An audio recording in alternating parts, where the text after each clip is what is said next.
আসসালামু আলাইকুম রহমতুল্লাহি ওবারাকাতু। একটা এক ঘোড়া পানির মোটর, এটার বেরিং নষ্ট হয়ে গিয়েছে।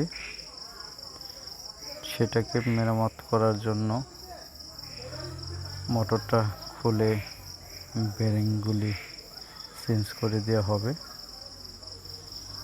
তাই এটা খোলা চেষ্টা করছি। খুলিয়ে এটার বেরিংটা আমরা চেঞ্জ করে দেব।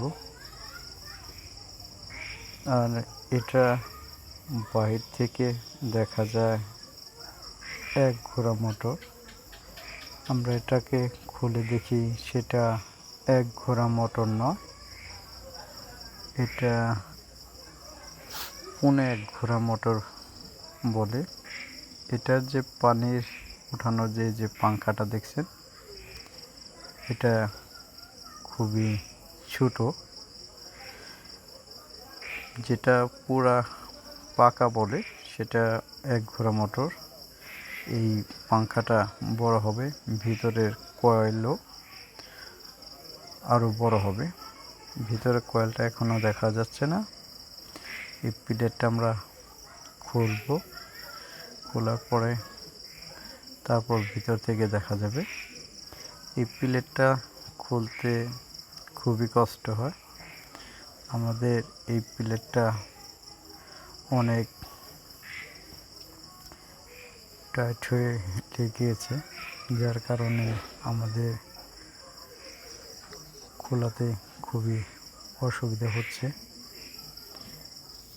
এটা যদি একটু লুজ থাকে তাহলে সহজেই বের হয়ে আসে। এটা জ্যাম হয়ে থাকার কারণে সহজে আমরা এটাকে খোলাতে পারছি না। তাই এটাকে হাতল দিয়ে পিটিয়ে নিচ্ছি, যাতে নাকি কিছুটা সহজে খুলে আসে। তারপর এটাকে চারি দিয়ে আমরা খোলার চেষ্টা করি। এভাবেই খুলে আসে। অনেক কষ্ট করে খুলতে গিয়ে প্লেটটা ভেঙে গেছে, তবু সেখান থেকে খুলে নে। তারপর ওই প্লেটটা আমাদের কিনে আনতে হবে, তারপর লাগাতে হবে।